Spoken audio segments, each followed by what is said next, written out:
Во автомобилите на иднината императив ќе бидат не само механиката и дизајнот, туку и многу технологии кои се однесуваат на поврзувањето помеѓу самите автомобили, на глобалната мрежа, но и безбедноста. Во денешното издание ќе одвоиме многу простор за моделите и технологиите кои ќе се имплементираат во автомобилите во следната декада. Нив ги има многу. Секако одвоивме простор и за љубителите на двете тркала со представувањето на новите остварувања од Триумф и Дукати. Само за почеток ви дадов доволен предизвик да останете во следните 30 на минути со нас. Уживајте!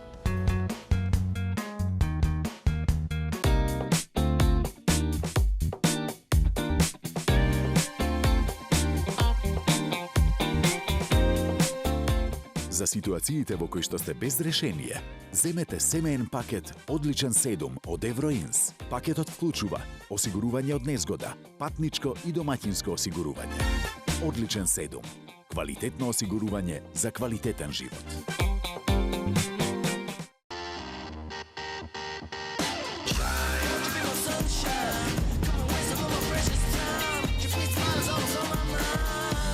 You be my sunshine.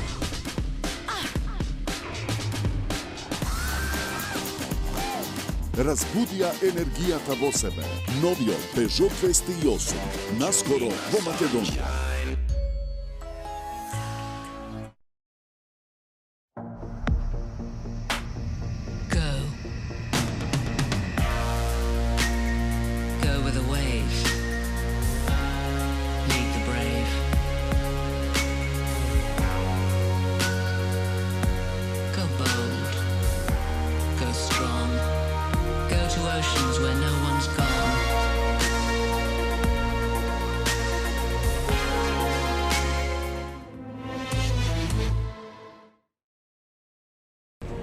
За некого откажување од целта, за него предизвик за победа.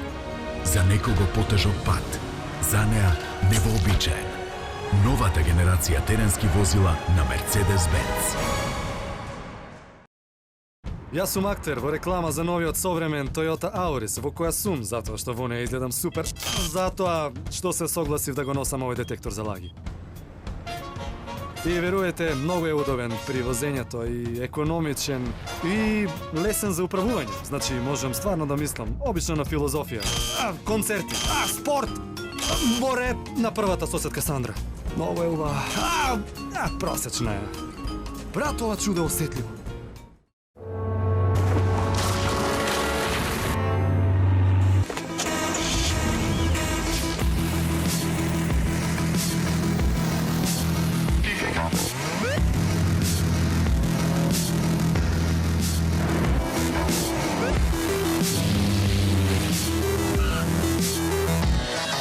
Новото Ford Mondeo со динамични предни LED светла. Прогласено за автомобил на годината во Македонија. Под името iVision Future, BMW ги покажува технологиите кои допрва треба да бидат имплементирани во идните модели на баварската марка. Како носител на овие визии и студии за иднината е одбран моделот i8, електричниот автомобил кој сака да му парира на моделот Тесла. Но BMW не размислува само за иднината на своите автомобили. Тој размислува и за иднината на своите моторцикли. Така да дел од овие технологии ќе биде имплементиран и во моделот K1600. Во следните неколку минути запознајте се со иднината видена низ призма на баварците.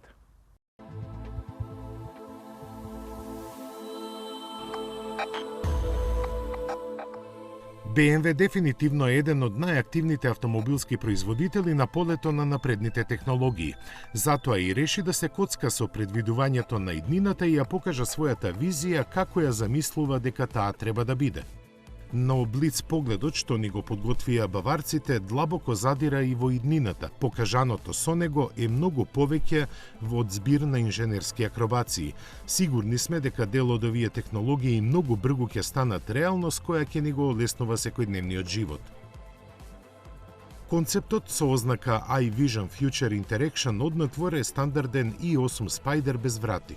Тие намерно се отстранети за да поубаво се види внатрешноста во која доминира огромниот 21-инчен панорамски дисплеј.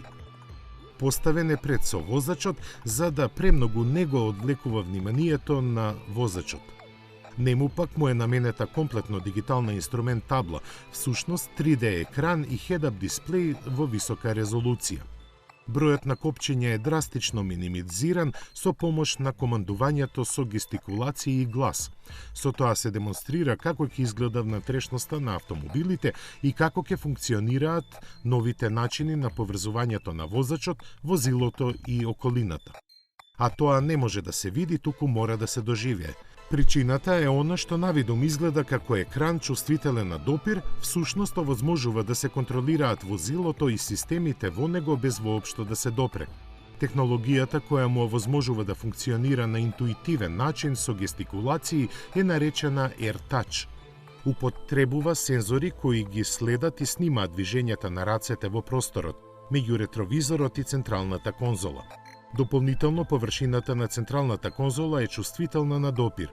Футуристичкиот i8 има ласерски светла, но нема ретровизори. Место нив, погледот наназад го овозможуваат вградените камери. Секако, iVision Future Interaction има автономни способности кога сам ќе вози. Тогаш, на споменатиот 21-инчен дисплеј екран, можат да се гледаат и филмови. Германците размислуваат за автономното возење и на моторцикли, но на поинаков начин. За почеток со кацига со вграден head-up дисплеј и звучници. Мотосветот ќе се воодушевува и на K1600 GTL, концептот кој има вградено ласерски светла кои осветлуваат до 600 метри.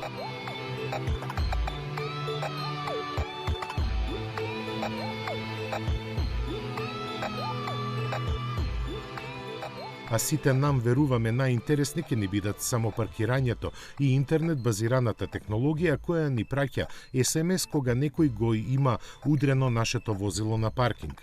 Со ваквиот сеопфатен настап, BMW јасно се издвојува од останатите производители на автомобили во поглед на визионерството и практичната апликација на она што ќе го смислат инженерите во својот футуристички наплив на идеи. Но ќе биде ли доволно тоа да ја испровоцира индустријата за нивно побрзо појавување во реалниот свет, останува да видиме.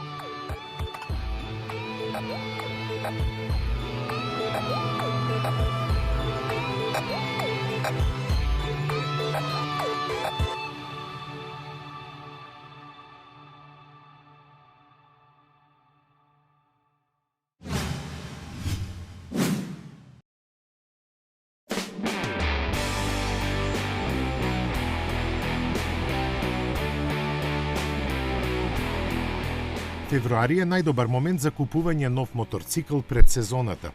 Тоа производителите добро го знаат и затоа во овој момент ги интензивираат своите активности. Посебно оние што има што ново да кажат. Дукати редовно е еден од нив. Од многуте новости на италијанската мотокуќа издвојуваме две. Првата е инстантно препознатлива по името Panigale. Супер серијата на Дукати, представена во 2011 година, е освежена со уште една четврта варијанта. Ознаката 959 индицира дека се работи за изведба на бицилиндричен агрегат. Позиционирана малку над Panigale 899, оваа сосема нова варијанта на италијанскиот спортист гарантира 157 евро 4 конски сили. Масивниот вртежен момент од максимални 107 Нм се пренесува преку Ducati Quick Shift шестстепената трансмисија. Распореден е со помош на 2 бризгалки и 4 вентила по цилиндар на широко работно поле. се до 10.500 вртежи во минута. Тежината од 176 кг навестува за што се Panigale 959 е способен, но Ducati официјално молчи за неговите перформанси. И треба, затоа што многумина ќе се преплашат од овие бројки. Наместо нив кажува дека има 3 режима на возење, антиблок сопирачки, пар електронски безбедносни системи и скоро тркачко ослонување. Дизајнерски е стилска еволуција на Panigale 1299, а од основоположникот 1199 ги има наследено алуминиумската рамка, агресивноста на улиците и агилноста на тркачките патеки. Велат и перфектен баланс, но во тоа сами ќе мора да се уверат купувачите кои во неколку земји ќе чекаат барем уште половина година. Суштински спротивен на него е новиот Multistrada 1200 Enduro. Неговиот слободарски дух му овозможува уживање во возењето низ природата и контрола на возбудата на секаков терен. Но како понекогаш авантуристичкиот дух преовладува, тогаш добредојдена е дивата страна на Multistrada 1200 Enduro. Креиран едноставно да излезе на крај со препреките на патот и со палавштините на возачот, тој ги исполнува неговите желби со леснотија овозможена од докажаниот Теста Стрета агрегат. Неговите 160 коњи и дури 136 Нм максимален вртежен момент, здружени со резервоарот за гориво во кој собира 30 литри, го прават овој Maxi Enduro едноставно незапирлив. Тоа впрочем го докажува и неговиот изглед.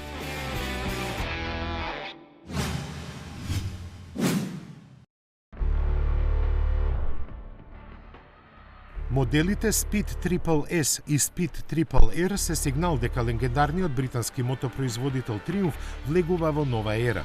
Направени да бидат помоќни и поспособни од било која претходна генерација, овие моторцикли го редефинираат сваќањето за перформансите во родстер сегментот.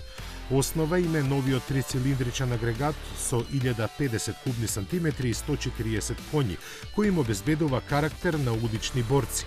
Минималистичкиот стил на дизајнот оди во прилог на тоа, а за максимум забава и возбуда се грижат бројните технички подобрувања. Меѓу нив се и новата геометрија на трансмисијата, Ride-by-Wire контролата на акселераторот, ABS системот, електронската контрола на тракцијата, 5 режими на возење и слично. Дополнително, R верзијата има и оплати од јаглено-родни влакна. Во продажба ќе се најдат за месец-два.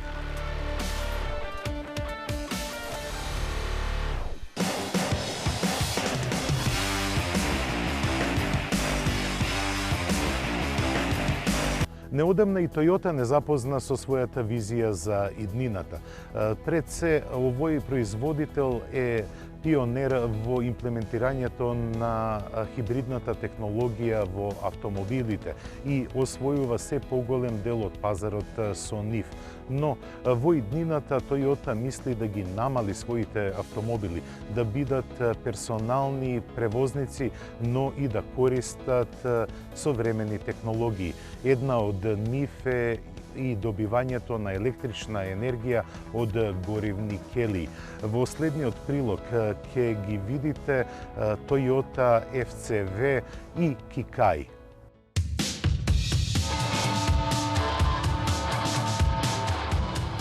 Никој не може да го изненади светот како јапонците. Нивните футуристички креации се толку необични што кога ги гледа човек се прашува од каде ли само им доаѓаат идеите. А кога Toyota Kikai се гледа, сите сетила се зафатени со неа. Нејасна е намерата на конструкторите што сака да се покаже со неа, но она што се покажува едноставно е фасцинантно. Името на јапонски значи машина, а изгледа како микс од баги и голф количка. Секој детаљ на него перфектно е обработен и доведен до ниво на автомобилската уметност. Ништо не е скриено од погледот, така што човек може само да се воодушевува на вложениот труд. Од Toyota ќе кажат дека треба повеќе да цениме комплексната убавина на механичкиот аспект на возилата, а неа, Kikai, ни ја послужува на најсуштинскиот начин. Во него скоро да нема никакви технологии од иднината, па дури и од сегашноста, барем така изгледа спакуван во каросеријата со ретро дизајн. Во неа се сместени 3 седишта, од кои возачкото напред централно. Механичките компоненти на возилото се видливи и од внатрешноста од било која позиција.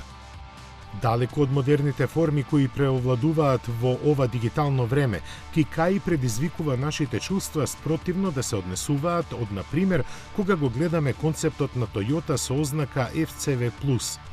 Од трите букви лесно се заклучува неговата содржина. Fuel cell технологијата која го користи водородот како гориво за производство на електрична струја. Токму тука лежи пораката што јапонците сакаат да ни ја испратат со него. FCV Plus е замислен како повеќе од возило. Тој треба да представува извор на чиста, безбедна и ефтина енергија. Во тоа мобилноста не му е примарна задача, затоа што улогата не му е само да не превезува од едно место на друго. Откако ќе го стори тоа, неговиот систем горивни келии ќе произведува струја за напојување на нашите домови, канцеларии или викенд куќи. Во споредба со тоа, неговите решенија директно поврзани со возењето изгледа како да добиваат споредна улога. Визијата што Toyota ни ја покажува со FCV Plus е повеќе од јасна. Во иднина возилата ќе бидат многу повеќе отколку средство за транспорт. Прашањето на нивната интеграција во нашата урбана околина во која живееме и работиме не треба да се поставува. Вистинското прашање е кога ќе се случи тоа. Судејќи според ефектот што Toyota го постигна со представувањето на Mirai, водородното општество е поблиску отколку што можеме да замислиме.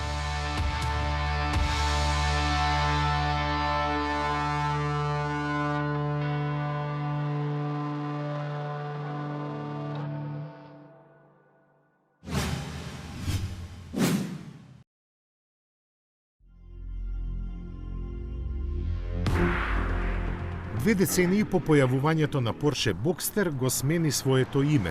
Од сега ќе се вика Porsche 718 Boxster. Со името смени и други работи, најмногу подлимот, кои баш и нема да им се допаднат на фановите на марката. Пред се фактот дека новите мотори за него се 4-цилиндрични. Германците уверуваат дека тој и понатаму ќе биде чистокрвен Porsche. Турбо надполнењето треба да биде доволна компензација. Со негова помош, помалиот од новите мотори од своите 2 литра работна запатнина испумпува солидни 300 конски сили. Посилниот пак во своите бели дробови ќе има уште половина литар, а неговите 350 коњи ветуваат добра забава. Но најважно од се е дека новите агрегати се за 13% поекономични.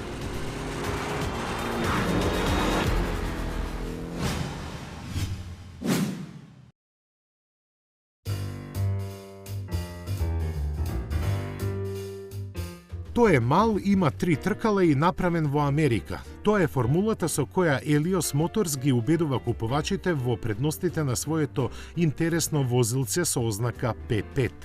Рецептот не е револуционерен во светски рамки, но на новиот континент Елио Моторс P5 представува повеќе од провокација на конзервативно ориентираниот пазар. Задвижуван од 3-цилиндричен мотор со 900 кубни сантиметри, на кој му требаат просечни 2,8 литри да помине 100 километри и само нешто повеќе од 10 секунди да го совлада спринтот до 100.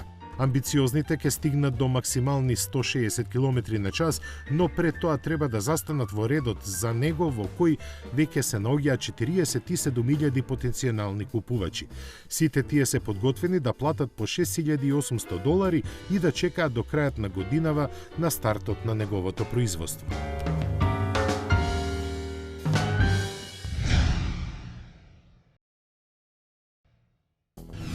Рено е компанија која е позната по производството и на електрични модели. Таа зазема дури 46% од пазарот на електричните возила во Европа. Со низиниот партнер Nissan, Рено сака да воспостави една нова филозофија не само кај патничките автомобили, туку и кај доставните возила.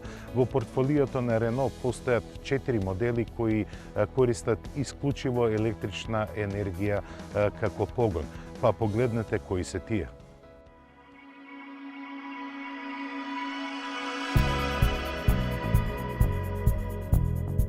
Електричните возила се уште се екзотични екземплари на европските патишта, но полека и сигурно ги освојуваат. Факт е дека иако сегашноста не работи во нивна корист, иднината е на нивната страна. Но да не беа некои визионерски идеи на производителите на возила, тие немаше воопшто да имаат иднина.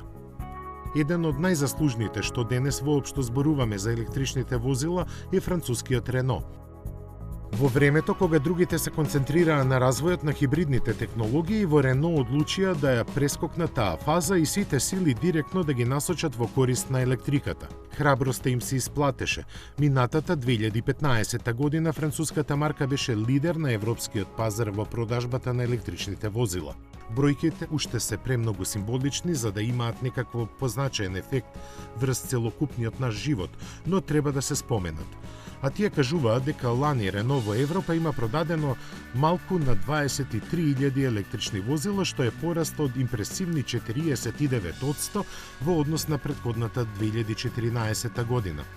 Импресивно е и пазарното учество од 23,6% во електричниот сегмент, во кој покрај Рено владе уште и неговиот партнер од алијансата Nissan.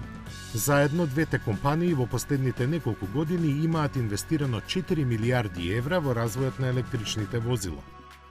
Сепак, и покрај заедничката работа, електричните програми не им се поклопуваат. Така, додека Nissan е фокусиран на се присутниот лив, Рено скоро истовремено разви гама од 4 електрични модели. Пионерскиот чекор го повлече Fluence, кај кого проблемот со малата автономија беше решен со физичка замена на празните со полни батерии. Како партнер за тоа беше избрана израелската компанија Better Place, која имаше задача да воспостави мрежа од илјадници станици за менување на батериите. Пилот земји беа Данска и Израел, каде купувачите на ветувачкиот Fluence ZE ја почувствува суровоста на последиците од климавите бизнис одлуки. Better Place банкротираше, пошто Fluence програмата мораше да биде ревидирана. За жал, недоволно успешно и денес овој модел повеќе не се наоѓа во понудата на Рено. Своето место тој го пронајде во Јужна Кореја, каде Samsung продолжи со производството на неговата верзија со батерии што се полнат. Во Европа пак, електричната програма на Рено успешно ја одржаа во живот преостанатите 3 модели: субкомпактниот Zoe, доставниот Kangoo ZE и малиот бумбарест квадрицикл Twizy. Zoe всушност е лански лидер на електричниот пазар на стариот континент со продадени скоро 18.500 единици. Конструиран од самиот почеток како електрично возило, нему едноставно му предстоеше успешна иднина. Посебна улога во тоа има одмерените перформанси и разумната цена од околу 22.000 евра во Франција, плюс 49 евра месечно за изнајмување на батериите. Истите карактеристики се причина и за значајниот успех што го постигна Kangoo ZE, кој лани во Европа се продаде нешто над 4300 примероци. Колку и скромно да звучат, тие го направија најдобро продаваното доставно возило на електричен погон со учество од дури 42,6% во сегментот. Третиот актуелен модел на Рено е малиот Twizy, наменет повеќе за забава и пополнување на гамата отколку за постигнување продажни резултати. Сепак фактот што за него не е потребна возачка дозвола за автомобил и цената од 7340 евра се доволни да го привлече вниманието. Факт е дека Рено и во иднина ќе го привлекува вниманието со својата електрична гама. Се прашуваме зошто слабо, кој се осмелува сериозно да изгази во овој перспективен сегмент, кој лани не достигна ниту 100.000 возила во Европа, што е само 0,6% од тежината на целокупниот европски пазар.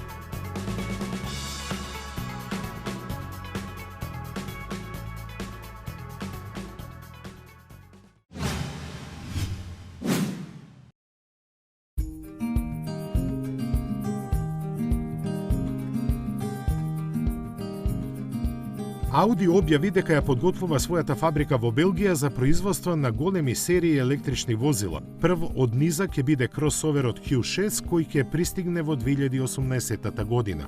Оваа неочекувана одлука на раководството на марката е донесена како дел од планот за реорганизација на производството. Тој уште ги опфаќа и малиот A1, кој од Брисел ќе се пресели во погоните на Seat во Марторел, а Q3 пак од таму во Гер, Унгарија. Ауди тврди дека од ротацијата на производството на моделите корист ќе имаат сите, но нам ни се чини дека најмногу ќе се радуваат белгиските и унгарските работници. Првите затоа што ќе ги произведуваат и батериите за електричните возила, а вторите затоа што ќе го прошират сегашното портфолио. Со ова германците остануваат без производство на најнапредните возила на марката. Нивниот предводник беше најавен во франкфуртскиот концепт e-tron Quattro, кој според зборовите на Ауди нуди јасни индикации каков ќе биде серискиот модел. Сместувајќи се во гамата помеѓу Q5 и Q7, тој ќе биде опремен со 3 електромотори. Тие треба да му обезбедат максимум спортска душа, возна динамика и ефикасност, а батериите со висок капацитет, автономија до 500 км.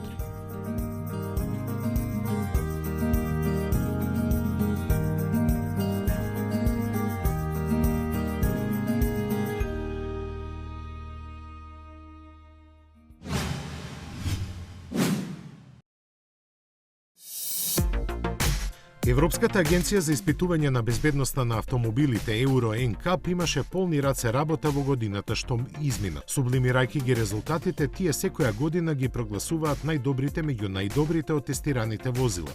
Така титулата за 2015-та во класата големи теренци ја добили Volvo XC90, кој освои импресивни 97% за заштита на своите патници. Крал меѓу помалите кросовери стана Mercedes GLC, придружуван од Jaguar XE и Infiniti Q30 во категориите големи и мали семејни возила. Од Euro NCAP ја кронисаа новата Honda Jazz како најдобра меѓу малите автомобили, додека од големите и помалите моноволуменци ги издвоија Ford Galaxy и Volkswagen Touran. Во класата спортски родстери признанијата ги понесе Mazda MX-5, единствената меѓу прогласените што освои 4 место 5 звездички.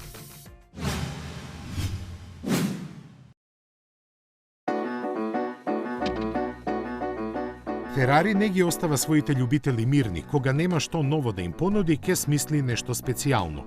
Овој пат станува збор за интересна опција за првиот по подолго време турбо Ферари, моделот Калифорнија Т.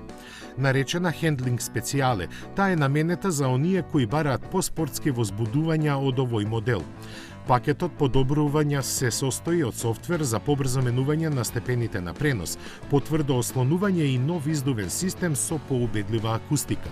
Изгледа малку, но сосема доволно да додаде уште пламен на турбостраста што ја распламтува неговиот 560 конски мотор.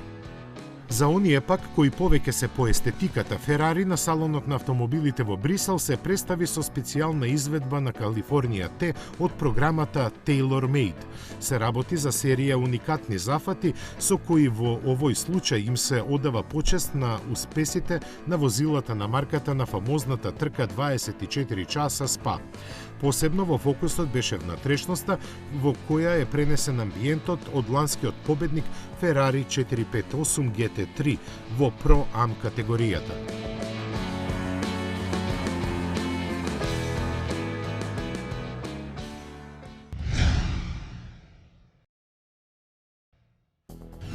Следната сторија е наменета на легендата помеѓу теренските возила. Неговата историја започнува некаде во средината на минатиот век, а до пред неколку недели тој беше вистинска икона и се распостели на сите континенти на мајката земја. Land Rover Defender по 68 години производство заминува во пензија. Како е направен, како е развиен и како стигна до својата иконска позиција во светот на автомобилите, следува во следниот прилог.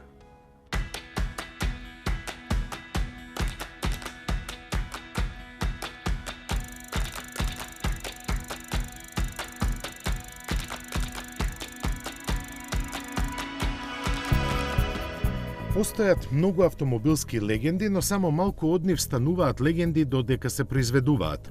Една таква за која слободно можеме да кажеме и со најдолга историја е Land Rover Defender. Стана легенда уште на почетокот на неговиот живот и ќе остане и сега откако беше произведен последниот примерок. Неговото заминување во историјата свечено го испратија 700 и сегашни и поранешни вработени во фабриката на Land Rover во Солихал. Во поворката се најде и предпроизводствениот прототип Huey Series 1, на кој последниот произведен Defender неодоливо подсетува. Тоа покажува дека колку и светот да се промени во овие 68 години, исконските карактеристики на теренецот останаа практично исти. Зашто не треба да се докажува, самото споменување на името Land Rover било каде на земјината топка е доволно. Се започна после Втората светска војна, кога на луксузната марка Ровер и требаше возило што лесно ќе го продава, а на Британија извозен производ што ќе и носи девизни приливи. Тогашниот главен конструктор Морис Вилкс инспирацијата ја најде во американските воени теренци, додавајќи им некои особености од земјоделските трактори.